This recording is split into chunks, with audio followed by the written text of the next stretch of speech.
Breaking overnight, 2 people hurt in 2 separate shootings in different parts of the city. Both victims showing up at the hospital with a gunshot wound. Now, one victim, Toledo police say, was shot near North Huron and Elm Street in North Toledo. And they did find bullet casings there at the intersection. And police say their injuries are not life-threatening. The other victim told police they were shot in the parking lot of a gas station on the corner of Monroe and North Detroit Avenue in central Toledo. Police say they also found several bullet casings at the scene as well as 2 gas pumps were hit by gunfire. No arrests have been made in either shooting. If you have any information about these incidents, call Crime Stoppers, the number there on your screen, 419-255-1111. A Michigan woman is now behind bars after leading police on what we just saw was a high-speed chase. Officials say a young boy was actually in the car during the time of the chase, and he is now safe. But this all started on State Route 2 and ended up at the Fremont Holiday Inn parking lot. The Ottawa County Sheriff's Office says a woman spent much of the chase at a high rate of speed, driving in the wrong direction. She even drove the wrong direction on an overpass. Now, she does face multiple charges now after being caught and is due in court tomorrow morning. We start your 11 minutes of nonstop news at 6 with breaking news this morning. We're following 2 developing situations. A shooting investigation is underway in central Toledo, sending 1 man to the hospital in critical condition. We'll have more on that in just a moment, but first, crews are on the scene of a massive fire out there in North Toledo. Yeah, TaTiana, this was the scene around 4 o'clock this morning on Mulberry Street. Fire ends with 2 people in handcuffs. Now at 5 on WTOL 11, we're digging into everything we know about what went down. Fire crews tell us this started around 2:30 this morning at the intersection of Heather Downs and Key Street. Our Maya May has been on the scene all morning. So, Maya, we know there are some big damages to businesses there that maybe people have frequented. What else do we know? This morning, the University of Michigan is back open. This after police sent out emergency alerts just before 9:30 last night. Police say a person threatened self-harm on the university's North Campus, prompting officers to close off the area and urge people to stay away. This is just some of that alert that was communicated to folks. Now we're counting down the 3 things you need to know before you head out the door this morning. Start number 3, leaf collection continues in the city of Toledo this week. The city says it's doing a second pass of zip codes 43606, 615, and 614. If you haven't done it yet, you are asked to get your leaves to the curb as soon as possible. Number 2, Lucas County Common Pleas Court is looking ahead to 2025. This afternoon at 4, the administrative judge for the General Division of the Lucas County Common Pleas Court is going to provide a public presentation of the court's 2025 budget. It is open to the public and will take place in courtroom 4 on Adams Street. It's going to be on the 3rd floor. Number 1, U.S. Transportation Secretary Pete Buttigieg will visit Monroe, Michigan this afternoon. The secretary is going to join Michigan leaders for a news conference at the River Raisin Bridge. Toledo police are working to figure out what happened after a juvenile was found shot in a parked vehicle in West Toledo last night. This happened on Searles Road between Inverness and Avondale just after 6 p.m. Officers tell us 3 others were inside the car with the victim at some point, but none of them were hurt. Police are trying to determine if the gunfire came from in or outside of the vehicle. Toledo police are also investigating what led up to an altercation in East Toledo, sending 2 men to the hospital Saturday night. It happened on Arden Place between Star and Greenwood Avenues, and detectives tell us one of the men was shot. The other was hurt in an assault, but both are expected to be okay.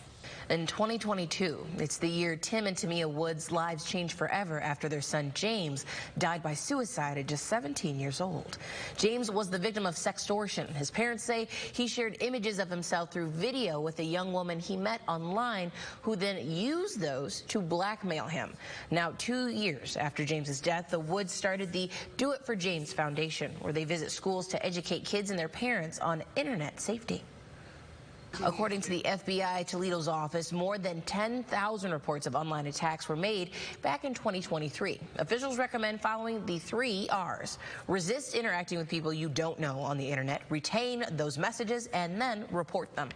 The search and rescue mission for 6 construction workers who were on the Francis Scott Key Bridge when it collapsed on Tuesday has now turned into a recovery mission as investigators try to piece together what exactly caused the ship to crash into the bridge and then bring it all down. CBS News reports. CBS News, Baltimore. Chief Allison Armstrong and the Toledo Fire and Rescue Department are speaking out about the tragedy, saying in part, quote, "We extend our deepest sympathies to the city of Baltimore, Maryland's communities and families of the lost loved ones, and all the firefighters, rescue teams, and allied assets who have and are currently working tirelessly during the tragic bridge collapse." Here locally, Toledo is known for having a lot of bridges and ships coming through daily, so we checked with local first responders to see what resources the city has in case an incident like this were to ever happen. So the city says it has 2 fire boats, a water rescue dive boat in case of emergencies, and the fire department could also reach out to the Coast Guard, ODNR, and Toledo Police for any assistance. Toledo's rail bridges and expressway bridges will use ODOT, and Toledo Fire also has a team of divers available 24/7.